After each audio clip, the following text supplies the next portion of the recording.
Hello everyone, welcome to Infinity. Let's go. Let's solve this interesting question. Okay? यहाँ पे simple हमें इस question को सिंप्लीफाई करना है. ओके? ध्यान दीजिए.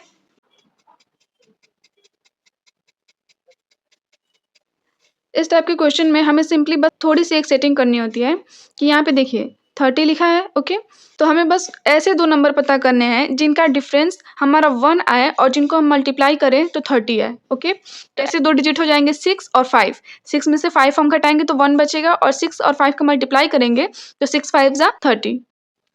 ध्यान दीजिए यहाँ पे ये जो टर्म है इसको हम 1 डिवाइडेड बाई 6 इंटू 5 ऐसा लिख सकते हैं. 6 5 जा 30 होता है. सिंपल हमें फिर से यही मिल जाएगा.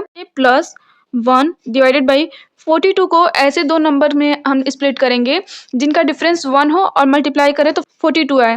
तो वो हो जाएगा 7 इंटू 6. देखिए 7 6 जा 42 और 7 में से 6 हम घटाएंगे तो बचेगा हमारा 1. ओके?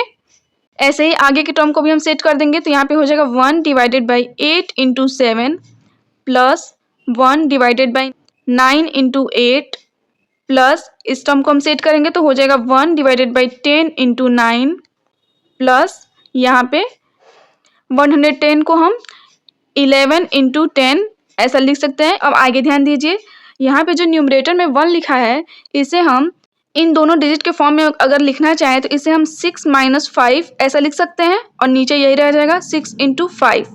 ओके? आगे की टर्म को भी हम ऐसे ही सेट कर लेंगे तो ये हमारा हो जाएगा plus 8 minus 7 divided by 8 into 7 plus 9 minus 8 divided by 9 into 8 plus 10 minus 9 divided by 10 into 9 plus 11 minus 10 divided by 11 into 10. Okay? अब ध्यान दीजिए जो इस टाइप का क्वेश्चन होता है उसमें जो मेन पार्ट है वो यही दो स्टेप है. ओके? उसके बाद इसके आगे का क्वेश्चन नॉर्मली अब सॉल्व हो जाएगा. मेन यही दो स्टेप है. ओके? सिंपल हमें जो दो ऐसे नंबर ढूंढने होते हैं जिनको हम मल्टीप्लाई करें तो हमें वापस यही मिल जाए और जिनका बीच का डिफरेंस 1 हो. ओके? अब आगे ये जो टर्म है इसको हम स्प्लिट कर देंगे तो ये हो जाएगा 6 divided by 6 into 5 minus 5 divided by 6 into 5. Fraction से हम जानते हैं इसको हम ऐसा स्प्लिट कर सकते हैं. ये वापस इसको हम ऐसा लिख सकते हैं. ओके? आगे के टर्म्स को हम ऐसे ही सेट कर देंगे तो ये हो जाएगा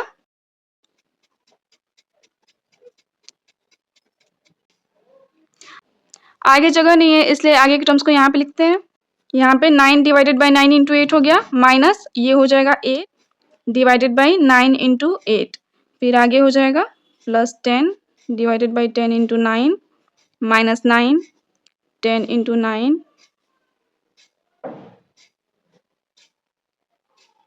माइनस 10 11 इंटू 10. सिंपल हमने ये जो टर्म्स थे इन टर्म को स्प्लिट करके ऐसे लिख दिया. ओके? अब आगे ध्यान दीजिए फ्रैक्शन के मल्टीप्लिकेशन से हम जानते हैं कि ये 6 से 6 कैंसिल आउट हो जाएगा. यहाँ 5 से 5 7 से 7 6 से 6 8 से 8 7 से 7 9 से 9 8 से 8 10 से 10 9 से 9 11 से 11 10 से 10. ओके? सिंपल.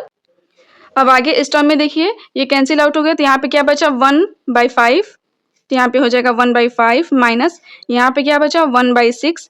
ऐसे ही आगे के टर्म्स में कैंसिल आउट होने के बाद जो टर्म्स बचे हैं उन्हें यहाँ पे लिखते हैं तो ये हो जाएगा प्लस 1/6.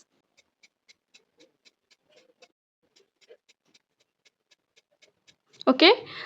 यहाँ कैंसिल आउट होने के बाद जो टर्म्स बचे उन्हें यहाँ पे लिखा गया है. अब यहाँ पे ध्यान दीजिए ये -1/6 है प्लस 1/6 है साइन डिफरेंट है तो एक दूसरे को कैंसिल आउट कर देंगे. ऐसे यहाँ पे -1/7 प्लस 1/7 साइन डिफरेंट है तो एक दूसरे को कैंसिल आउट कर देंगे.